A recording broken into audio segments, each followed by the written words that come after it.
আজকে বিজেপি আর বিজেপির কয়েকজন নেতা যে বক্তব্য রাখলেন, ওই বক্তব্যগুলির আমি আজ প্রতিবাদ করব না, ওনাদেরকে চ্যালেঞ্জ জানাবো। কারণ প্রায় ৩-৪ মাস ধরে ওদের বক বক বক বক আমি শুনে সহ্য করছি। কারণ ওরা মিথ্যা কথা বলুক, কারণ ওরা মনে করে ডেভিড মুরা সিং মূর্খ, কিছু প্রতিবাদ করতে পারবে না। তা আমিও দেখলাম ৩-৪ মাস এরা কতটুকু মিথ্যা কথা বলতে পারে। কিন্তু আপনারা যতগুলো মিথ্যা কথা বলেছেন,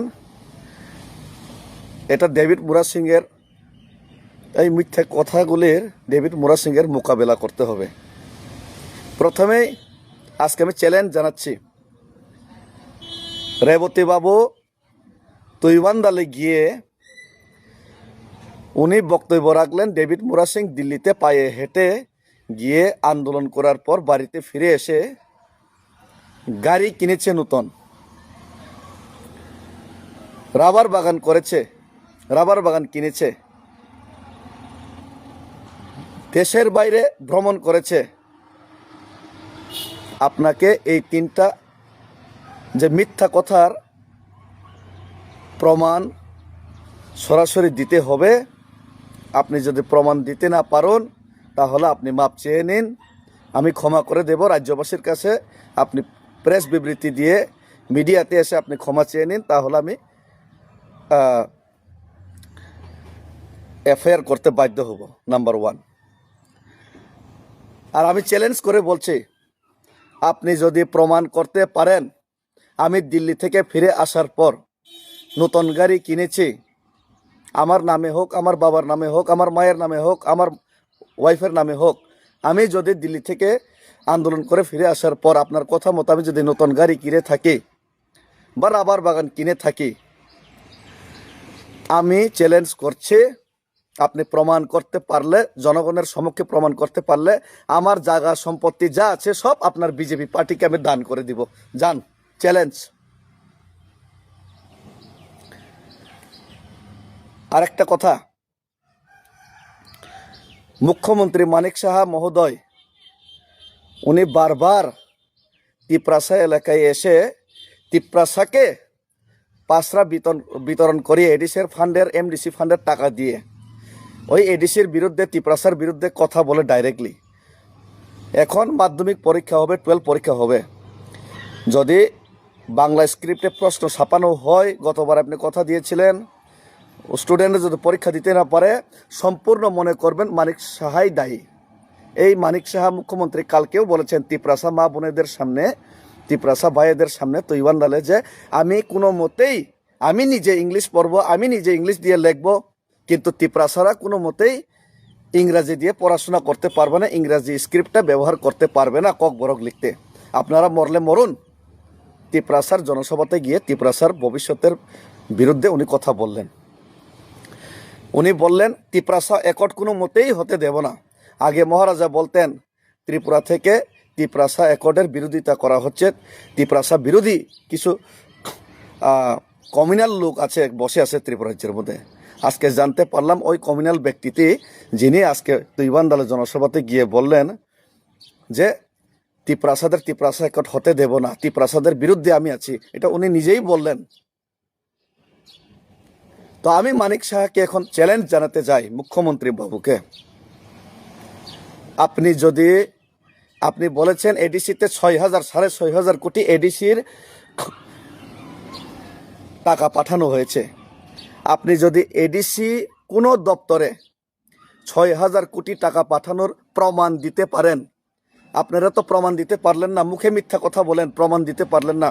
প্রমাণ যদি দিতে পারেন, আমি নিজের সম্পত্তি সমস্ত কিছু, আমার সম্পত্তি সমস্ত কিছু যা আছে বিজেপি পার্টিকে আমি দান করে দিব। যান, প্রমাণ করুন আপনি যে 6,000 কোটি এডিসিকে পাঠিয়েছেন।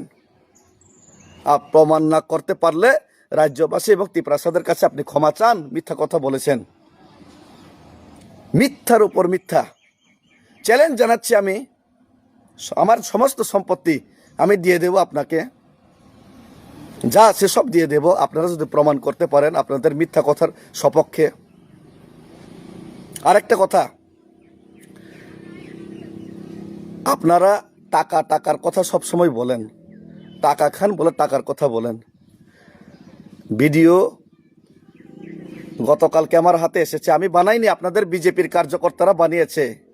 আপনার এমডিসি পদ্মলোচন বাবু প্রকাশ্যে বলছেন যুব মোর্চার টাকা খেয়ে নিয়েছে সমীর নোয়াতিয়া।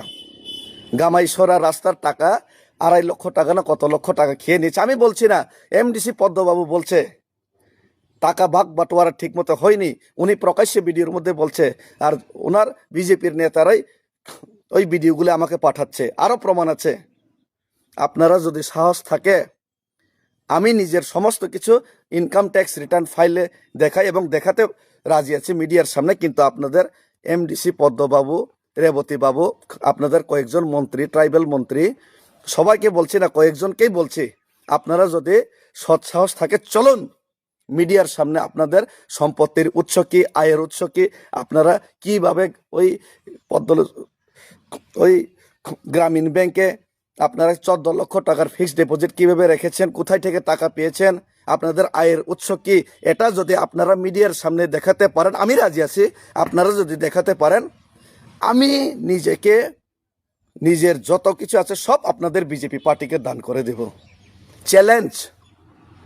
কিন্তু এফআইআর তো করবো আপনাদের বিরুদ্ধে। আপনারা মিথ্যা কথা যতগুলি বলেছেন ওর বিপক্ষে আমি এফআইআর তো করবই। সাহস থাকলে চলুন, চ্যালেঞ্জ জানাই, চলুন। নেই আপনাদের সাহস, আমি জানি। মিথ্যা কথার উপর ভর করে আপনারা রাজনীতি করেন, কিন্তু প্র্যাকটিক্যালি আসতে হলে আপনাদের সাহস নেই, দম নেই। চলুন, ডেভিড মুরা সিংকে আপনাদের চ্যালেঞ্জ করার মতো সাহস নেই। যেটা বলেছেন এটা বাস্তবে করুন, চলুন। খালি বাসনে বললে হবে না, প্র্যাকটিক্যালি চলুন। এবার আসুন, আমি তো রেডি আছি। প্রমাণ করুন, সব দিয়ে দেব। রেবতী বাবু, আপনি যদি প্রমাণ করতে পারেন, আপনি যতগুলো কথা বলেছেন আমার বিরুদ্ধে, আমি সব দিয়ে দেব। শুধু এটাই নাই, আপনাদের মতো আমি তিপ্রাসার বিরুদ্ধে, আপনারা যেভাবে তিপ্রাসার বিরুদ্ধে কাজ করেন আমিও তিপ্রাসার বিরুদ্ধে কাজ করব, আপনারা যদি প্রমাণ করতে পারেন। জাতির বিরুদ্ধে কথা বলা বাদ দিয়ে দিব, আমিও আপনাদের মতো দালাল হয়ে যাব, আপনারা যদি প্রমাণ করতে পারেন। চ্যালেঞ্জ। আমি ওয়েট করলাম, 1 সপ্তাহ ওয়েট করলাম, আপনারা প্রমাণ করুন পারলে। আপনাদের কাছে সব কিছু আছে, ক্ষমতা আছে, পাওয়ার আছে, প্রশাসন আছে, প্রমাণ করুন। ডেভিড মুরা সিংয়ের কাছে কিচ্ছু নাই, প্রমাণ করুন। আপনারা যেগুলি কথা বলেছে ওটা প্রমাণ করতে পারলে আমি আমার সম্পত্তি সব কিছু দিয়ে দেব।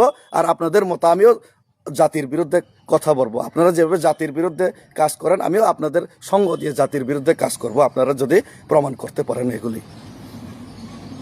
মিথ্যা কথার সীমারেখা আছে, মিথ্যা কথার লক্ষ্মণ রেখা আছে, ওই লক্ষ্মণ রেখাটা আপনারা পার করেছেন। আরও খোলাসা হবে আপনাদের বিরুদ্ধে। আমি চ্যালেঞ্জ জানাচ্ছি, আমি আপনাদের বিরুদ্ধে অনেক কিছু প্রমাণ করতে পারে, আমি বলবো না, আপনাদের ভিডিও আর অডিও কথা বলবে। কিন্তু আপনারা আমার বিরুদ্ধে আপনারা যে কথাগুলি বলেছেন সেটা প্রমাণ করতে পারেন। আসুন, আমি তো ওপেন আছি। প্রমাণ করতে না পারলে এই ফাইজলামিটা করবেন না। ধন্যবাদ।